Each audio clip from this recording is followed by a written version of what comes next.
Bienvenidos a mi caravana ambulante. Hoy os traigo una ensalada de pulpo muy refrescante. El pulpo es un ingrediente súper versátil que podéis utilizar para esta ensalada, para las patatas típicas con su pimentón, para unos tacos o para un guiso. What else? Empezamos, venga.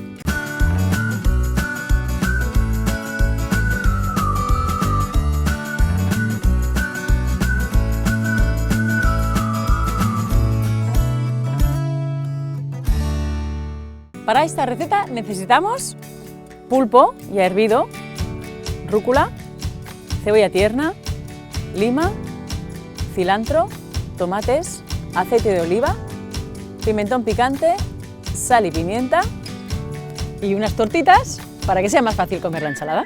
Pues voy a cortar la cebolla, importante en este caso, ponerla un poquito en agua y sal para que sea un poco menos fuerte. Y ahora vamos a por el zumo de lima. Si tenéis un exprimidor perfecto, pero yo cuando voy de acampada no tengo, y con un tenedor lo vamos girando y voy a guardar la piel para rallarla al final. Esta lima la vamos a añadir al pulpo y al tomatito y a toda nuestra receta. Ya tengo aquí mi zumito. Cortamos el pulpo en rodajas, ni muy gruesas ni muy finas, ¿eh? Podéis utilizar pulpo o pescadito fresco, tipo ceviche, y hacemos una ensalada deliciosa y súper sana. El pulpo. Y ahora vamos a por el tomate. En dados gordos, no hace falta que sea algo súper delicado, que hoy estamos en el campo. Estas recetas son rápidas y fáciles para todos los públicos. Y ahora la cebolla, que ya la hemos tenido en remojo, que veréis que queda mucho más suave.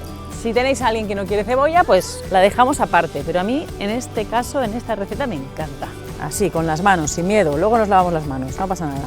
Un poquito más de sal. El toque picante aquí, pimienta, la lima y aquí bien alineadito.